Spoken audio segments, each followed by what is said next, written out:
Hey everyone, let's practice building a sealed deck. So first, what is a sealed deck format? Sealed deck format is the primary form of basis for a limited tournament, and this is just because draft format takes too long. So if you have a lot of people, it's very cumbersome to have them all draft, especially if you need multiple drafts. So a limited tournament will usually have you build a sealed deck, and we've gotten confirmation in tournament rules for Lorcana, at least for right now. You will build your deck out of 6 booster packs, so that's 72 cards. You'll need a minimum 40 card deck, which is pretty good. That means you can eliminate almost half the cards you open. 32 cards won't need to be played. And then you build your deck from there. There are no color or ink restrictions. And so again, in a big limited tournament, normally you would play rounds of Swiss using this deck, and then normally in a top cut, then you would probably draft, though sometimes you might just continue playing this deck through the top cut. So that being said, these tournaments obviously aren't really happening right now because there's not enough product, and in all honesty, we may never really see tournaments like this for the first chapter, just because maybe hopefully a few when wave 2 comes in, but by the time you get your Q1 restock, we'll be seeing a lot of set 2 and set 3 by then. So who knows? If nothing else, it's just opening some packs and also practicing, just kind of seeing what we can learn from building out of a pool like this, to help us have an idea of how to do it better in the future. So before we even open the packs, there is a little bit of just like a plan ahead of time, right? You do usually have only a short amount of time to build your deck, so you want to be as efficient as possible.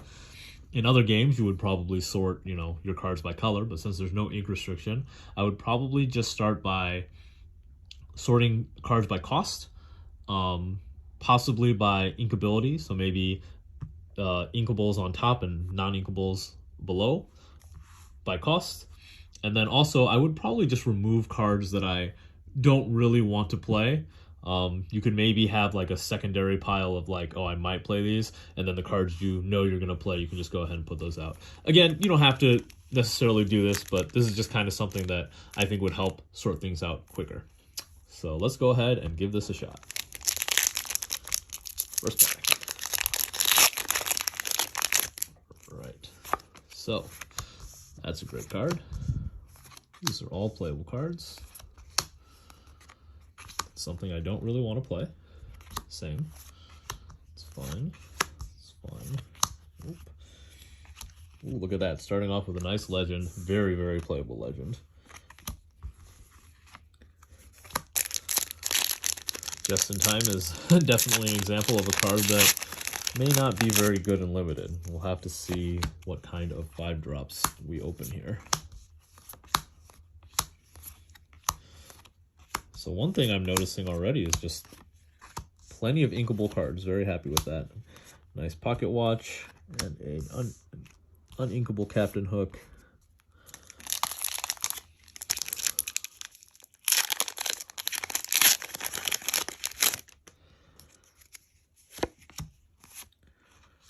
I can certainly slow down a little bit here. Don't need to go so fast. Looks like we have one of those packs where a lot of the commons are the same, so it's interesting. Again. You might notice a pattern with a lot of the cards I'm picking out. Most of them are actions. Unfortunately, a lot of the actions in this first chapter have just not been particularly exciting. Now, I'm just going to stack these up into piles now because there's no room to keep going down.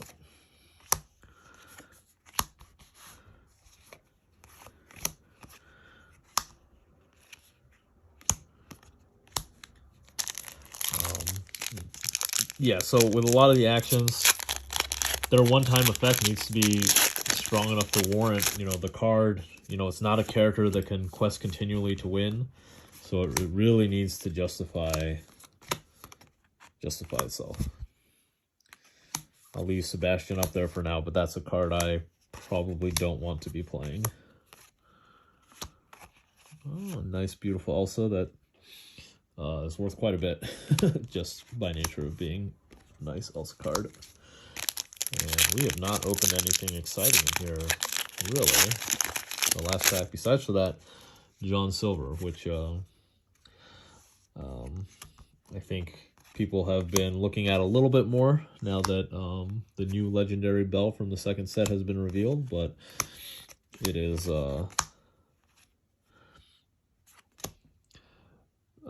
I mean, I think it's a good card. John Silver's a good card on his own. Obviously, there's some synergy with Bell, but I don't know that it's gonna, you know, be that amazing of a card. I think there will be plenty of answers to it.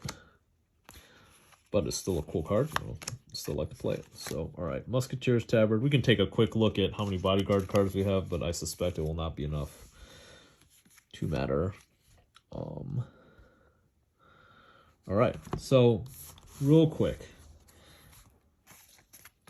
this pile of cards that I've taken out, 14 cards. So there's still plenty more cards to take out. Do it again might have some potential if I had, you know, opened a Dragonfire or something like that. I think I have a Friends on the other side, but this does not seem worth it here. Just kind of looking through the Uninkables real quick. You really want to limit how many non-inkables you have, because there's just not very much card draw in this limited deck. You don't have very much consistency, right? You're not going to have a whole lot of multiples. So there's just so few ways to handle uninkable cards. So we really want to run very few. I don't know of a specific number, but it may be as low as, you know, 4 or 5, right? Like once you're pushing that, you're already just kind of running into kind of a risky territory. So let's look at the 1-drops real quick. Timon is not a card I actively want to be playing. Stampede, I have mixed feelings on, and since I know we have to cut so many cards, I'm going to go ahead and cut it for now, and we can see, you know, if we maybe want to bring it back in later. And again, remember, this is a 40-card deck, not a 60-card deck, so, you know, 5 1-drops may be enough, maybe too many. Simba is not something I really want to be running, so we'll keep those in mind as we look at cutting cards. Beast Mirror seems great in this format. Anything that quests for 2 is probably good. Sebastian probably will not make the cut. Magic Broom probably will not make the cut. Aladdin seems good. Simba is good. Dr. Facilier is fine. Aladdin's are so-so. We'll see. Gramatala seems fine. Megara's seem fine. I'm going to take out these Aladdins for now. All right, at the 3 slot, Elsa just seems okay. Kristoff is fine. Boo is fine. Another Elsa is fine. Tinkerbell, let's think about it. Lilo, again, questing for 2 seems okay, but this seems like a potential cut just because the 2 willpower makes it die to, you know, trading with a 1-cost 2/2 doesn't seem very good, so maybe hold that one off for now. Jasmine is fine. Pocket Watch seems solid. Maximus seems very good and limited. Belle, again, okay. Quest for 2. The item ability seems very unlikely to be relevant. And we just have a bunch of these 3/3s at Quest for 2, as well as a Friends on the other side is very good. Now, these are all pretty good cards, but they're all not inkable. So, you know, Mickey, this so far does have a decent amount of stuff to ramp into, so let's not ditch Mickey just yet. And we do have the Gramatala as well. Rafiki is very solid. Peter Pan is a slightly worse Rafiki, and Part of Your World can get something big back later. Let's go ahead and cut this Sword of Truth. It's just, if it were inkable, maybe, but as a non-inkable card, we're just not even going to touch it. I'm a pretty big fan of these Jafars. They swing for 5 in limited. That seems good. Cinderella, Singer 5 will be relevant in this deck. Barely.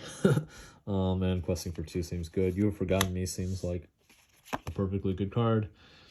Elsa, this is not a card I've played. Let's see. since I don't have any Annas in this deck, this is just worse than Steamboat Mickey Mouse. It just costs one more for 3/4. Let's try to skip that one if we can.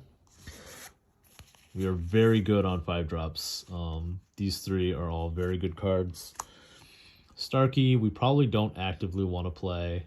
A 5/4 for 5 seems pretty bad. So let's put this one in kind of the maybe pile, just because it is inkable and, you know, it's not a very big body, but it could be something we do want. Now, these two are both very good cards that I think these are kind of the non-inkables that we would want to prioritize. So let's keep those in. At 6, John Silver is just a great card.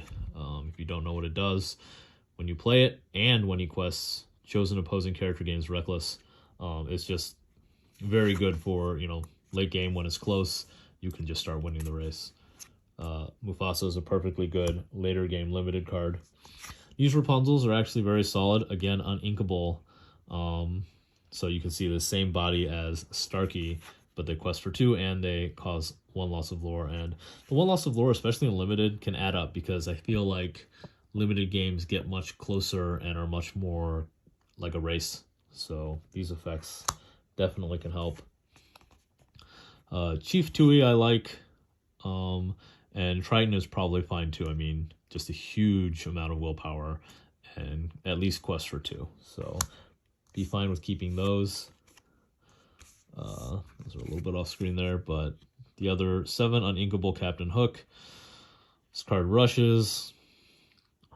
These expensive uninkable cards are just brutal in limited because there is just nothing you can do with them if you draw them off your mulligan or draw them in the first couple turns. It just sits dead in your hand for so long.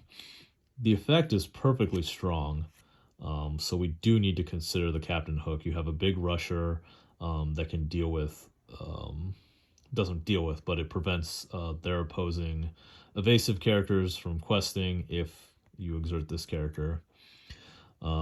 Hades, I think we would not consider this. Can't shift into it, and, you know, I don't know how many villains we have offhand, but let's see.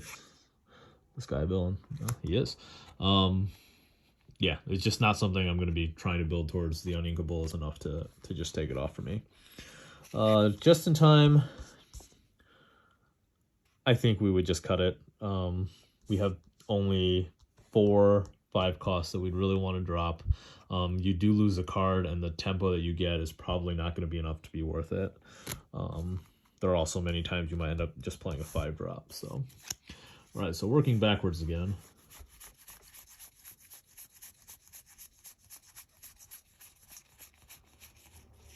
All right, so we got 26. So actually, we only need to cut 6 more cards. So the uninkables are all kind of in contention, as well as the Simbas. So I'm going to go ahead and call these cards set. These are set. These are all good. These are all good. Looking through here again real quick. We have, I think Belle might be the only card that we might say maybe not, as well as the Elsas and the Tinkerbell. Tinkerbell's ability is not great here, and we only have the 1. You could run an excuse of like, well, this makes the running the Rapunzels a little better, and that's true. So certainly something we should consider. I'm going to go ahead and include these 2 as our 2 uninkables for sure, because they're definitely strong enough. All right.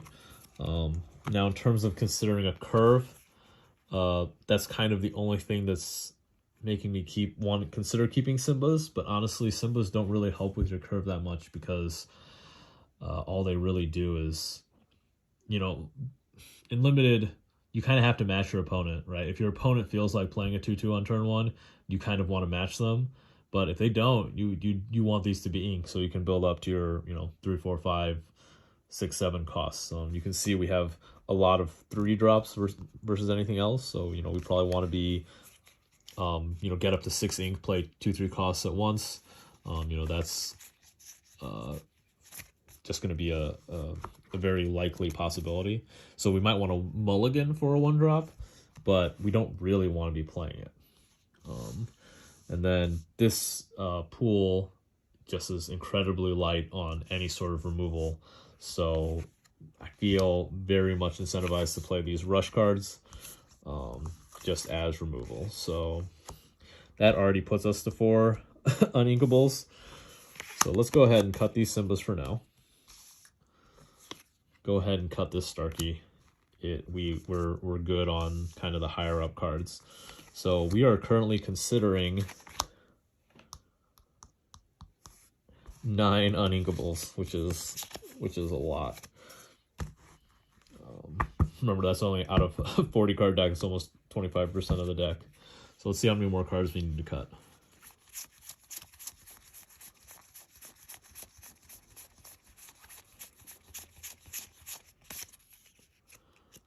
We're actually only cutting 3 more cards, so we might actually have to bring a Starkey or a Stimba back in just to make sure that we have enough non-inkables. Elsa is a card I really don't want to be playing. Aladdin is just so-so. A Magic Broom, I mean, if they had a Captain Hook getting Fire the Cannons back, it could be could be worth paying. I'm definitely stretching here. I mean, even Dinglehopper could see, you know, have a little bit more potential use, right? Mostly be ink, but maybe there's a situation where it's good. Yeah, it's kind of a toss-up here if we were to put in anything, right? These cards are all kind of, I hope that they're ink and not played, but it's not the absolute worst thing in the world if they get played. So, that being said, I think the Rafiki and the Peter Pan make the cut. Part of your world.